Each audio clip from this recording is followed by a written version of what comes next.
इसे चंडीगढ़ से कीर्ति ने पूछा है। ध्यान समाधि करने के बाद जब हम घर जाते हैं तो घर वाले और रिश्तेदार हमें समझ नहीं पाते और हमारी आलोचना करते हैं। इस समस्या का हम कैसे सामना करें? मैं समझता हूं तुम में से अधिकांश लोगों का यह सवाल हो सकता है, इसलिए महत्वपूर्ण है। यह समस्या सबकी रही है। यह समस्या कबीर साहब तक की रही है। कबीर साहब अपने एक शब्द में कहते हैं, कह कबीर अब जानिया, अब जब जानिया तब मन मानिया। कहते अब तक तो परमात्मा को जानता नहीं था, अब तक तो आत्मा तक को जानता नहीं था, बस सुनी सुनाई बात थी। लेकिन गुरु कृपा ऐसी हुई कि अब मैंने परमात्मा को भी जान लिया, आत्मा को भी जान लिया। जब जान लिया तो मेरा मन भी राजी हो गया। अब तक तो मंदिर जाता था, मस्जिद जाता था, तीर्थ जाता था, व्रत करता था, पूजा पाठ करता था, तो मन नहीं मानता था।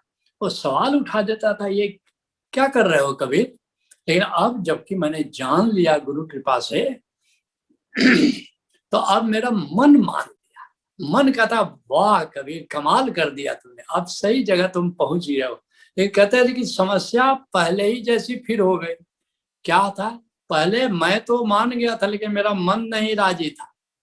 लेकिन और लोग राजी थे मुझसे। लोग कहते वाह कबीर बड़ा भगत है, जब देखो मंदिर में बैठा हुआ है, जब देखो तीर्थ जा रहा है। लोग राजी थे लेकिन मन राजी नहीं था। लेकिन अब नई समस्या पैदा हो गई कि अब मैं तो राजी हूं, मेरा मन तो राजी है। कहते हैं जब जानिया तो मन मानिया, मन माने लोग ना पतीजे।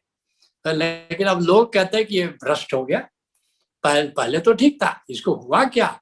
कहते समस्या फिर खड़ी हो गई कि मेरा मन तो मान गया है लेकिन लोग नहीं राजी हैं। तो मन माने लोग ना पतीजे, और ना पतीजे तो क्या कीजिए? अब क्या करें भाई? अब लोगों को कैसे हम संतुष्ट करें? तो एक बात निश्चित रूप से समझ लो कि अब तुम्हारा मन तो ओशोधारा में आए, तुमने समाधि किया, तुम आत्मा को जान रहे हो, परमात्मा को जान रहे हो, तुम्हारा मन तो राजी हो गया ना। तो ये बात महत्वपूर्ण है। लोग राजी हैं कि नहीं है, ये बात उतना महत्वपूर्ण नहीं है। तुम अब क्या करोगे? तुम क्या करते हो? वाद विवाद करने लगते हो। वो कहते हैं कि अरे ऐसे ही है, सब गुरु लोग ऐसे ही है, सब संत लोग ऐसे ही है, ये अखबार में देखो, वो अखबार में देखो। अब तुम वाद विवाद में करने, नहीं नहीं मेरा गुरु तो महान है, मेरा गुरु तो ऐसा है, सब ऐसे थोड़े होते हैं। अब फिर वो वाद विवाद करेगा क्या? तो फिर क्या वाद विवाद करोगे? नहीं, वाद विवाद नहीं। ना संत नामदेव कहते हैं वाद विवाद काहू सो न कीजे, रसना राम रसायन पीजे। 1989 की बात है। उस समय मुझे सटोरी की घटना घटी थी 88 दिसंबर में, और 89 जनवरी में करीब 11 दिसंबर को घटना घटी थी, और 26 जनवरी को एक मित्र मिल गए, नया नया परिचय हुआ था। अब ओशो की माला देख के वो तो भड़क गए, ओशो की निंदा करने लगे। निंदा करने लगे तो जानते हो जब गुरु की निंदा कोई करता है तो बड़ा गुस्सा आता है। तो मुझे बड़ा गुस्सा आया, मैंने खूब उनको झाड़ा। लेकिन तब क्या हुआ, हानि तो अपनी ही मैंने कर लिया, मेरी सटोरी टूट गई। तो कम से कम 3 महीना, अधिक से अधिक 3 महीना सटोरी रहती है, लेकिन 11 दिसंबर से 26 जनवरी तक की अवधि में रही, तो हानि तो अपनी कर लिया हमने। तो इसलिए वाद विवाद करने का कोई फायदा नहीं है। और वाद विवाद में जितना समय नष्ट करोगे उतना सुमिरन में, समाधि में, ध्यान में, अपने मौज में क्यों नहीं लगाते हो? तो पहली बात क्या नहीं करना, वाद विवाद मत करना। फिर लोग अपने अपने संतुष्ट हैं, अपने कीचड़ में संतुष्ट हैं।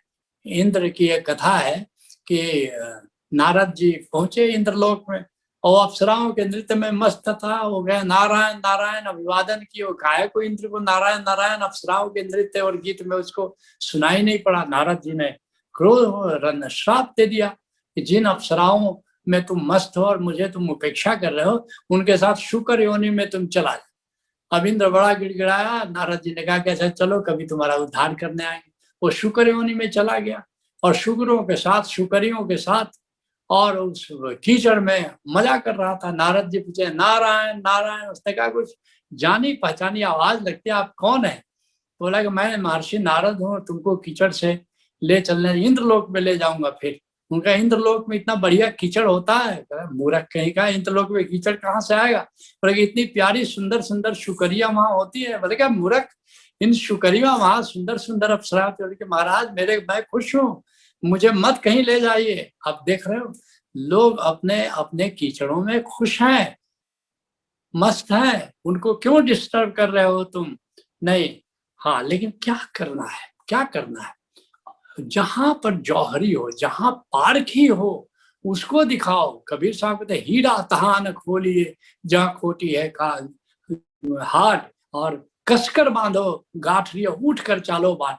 हीरा सब जगह थोड़े दिखाओगे, कि कहीं प्यासे भी हैं इस संसार में, तो वहां पर अपना हीरा दिखाओ कि ये हीरा है, हमारे गुरु के पास है। क्या तुम्हारी उत्सुकता? इसके लिए कहो नहीं, जो डंका मत पीटो, अपना गुरु का चित्र तुम पहने रहो, अपनी माला पहनो, अपने ड्राइंग रूम में गुरु का चित्र रखो, और उसके बाद कोई पूछे तुमको कि ये कौन है, तुम्हारे गुरु कौन है, हाँ अब तुम बताओ, अपना प्रदर्शित करो कि तुम किसी गुरु से जुड़े हो, तुम अध्यात्म से जुड़े हो। और फिर कोई इंक्वायरी करता है तो निश्चित उसको बताओ, उसको किताबें दो, उसको वीडियो दो, और वो कोई जिज्ञासा करता है तो उस जिज्ञासा का समाधान करो। और एक अंतिम बात तुमसे कहना चाहता हूं कि ये एक अभियान है, ये एक क्रांति है, और जब कोई क्रांति होती है, और क्रांति के जब तुम सूत्रधार होते हैं, क्रांतिधार के तुम अगुआ होते हो, तो फिर क्या होता है? शुरू में लोग तुम्हारी 3 चरणों में ये क्रांति घटती है। शुरू में लोग तुम्हारी उपेक्षा करते हैं, तुम्हें इग्नोर करते हैं, फिर देखते हैं इग्नोर करना तो बड़ा मुश्किल है। फिर दूसरा चरण आता है कि तुम्हारा विरोध करते हैं, विरोध करते हैं, फिर देखते हो कि विरोध से इसका तो फर्क ही नहीं पड़ता, ही तो ऐसे ही नाच रहा है, वैसे ही गा रहा है, ऐसे ही खुश है, ऐसे मगन है। तो अंतिम चरण घटित होता है कि लोग तुम्हारा सहयोग करते हैं। तो अगर कोई विरोध नहीं कर रहा है, उपेक्षा कर रहा है, तो कहना अभी तो पहले ही स्टेज में।